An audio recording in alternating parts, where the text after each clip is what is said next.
केसरकर बनाम छोटा शकील, नागपाड़ा और दो टाकीज का गणपति विसर्जन और अंडरवर्ल्ड तनाव टकराव। 1990 के दशक के मध्य में दक्षिण मुंबई के नागपाड़ा जंक्शन, दो टाकीज और जेजे अस्पताल से सटी संकरी गलियों में गणेशोत्सव के अंतिम दिन का सन्नाटा किसी बड़े तूफान की आहट दे रहा था। उस दौर में नागपाड़ा, डोंगरी और भेंडी बाजार की संवेदनशील पट्टियों पर डी कंपनी के सबसे आक्रामक सिंडिकेट कमांडर छोटा शकील के खौफ का साया हर सड़क पर महसूस किया जाता था। लेकिन उसी नागपाड़ा की जमीन पर स्थानीय सामाजिक नेता और प्रभाव रखने वाले शांताराम केसरकर ने यह अडिग फैसला लिया कि पारंपरिक गणपति विसर्जन का जुलूस उसी मुख्य रास्ते से होकर गुजरेगा जहां अंडरवर्ल्ड की सीधी निगरानी मानी जाती थी। विदेशी सेफ हाउसेस से आने वाले धमकी भरे एसटीडी कॉल्स और गलियों में विरोधी सिंडिकेट्स के हथियारबंद गुर्गों की संदिग्ध हलचलों के बीच जुलूस के रास्ते को बदलने का भारी दबाव बनाया जा रहा था।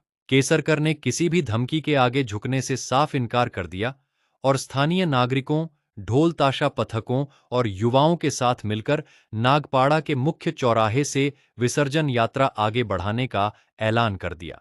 इलाके में तनाव उस वक्त अपनी चरम सीमा पर पहुंच गया जब दो टाकीज के पास अचानक दोनों तरफ से तनावपूर्ण माहौल बन गया और ऐसा लगा कि बंदूक की नोक पर किसी भी पल बड़ा टकराव हो सकता है। मामले की संवेदनशीलता और संभावित दंगों के खतरे को देखते हुए मुंबई पुलिस मुख्यालय ने तुरंत शहर के सबसे सख्त एनकाउंटर स्पेशलिस्टों और रैपिड एक्शन फोर्स की भारी टुकड़ियों को नागपाड़ा के हर मोड़ पर तैनात कर दिया। सैकड़ों हथियारबंद पुलिस जवानों ने सायरन बजाते हुए पूरे विसर्जन मार्ग को बुलेट प्रूफ घेरे में ले लिया और दोनों तरफ की छतों व संकरी खिड़कियों पर स्नाइपर्स की सीधी तैनाती कर दी गई।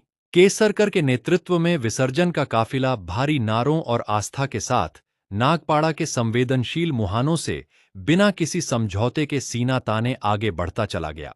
पुलिस की अभेद्य चौतरफा नाकेबंदी और सख्त बंदोबस्त के चलते अंडरवर्ल्ड के स्थानीय शूटरों और असामाजिक तत्वों के पैर पूरी तरह उखड़ गए और वे गलियों के अंधेरे में पीछे हटने पर मजबूर हो गए।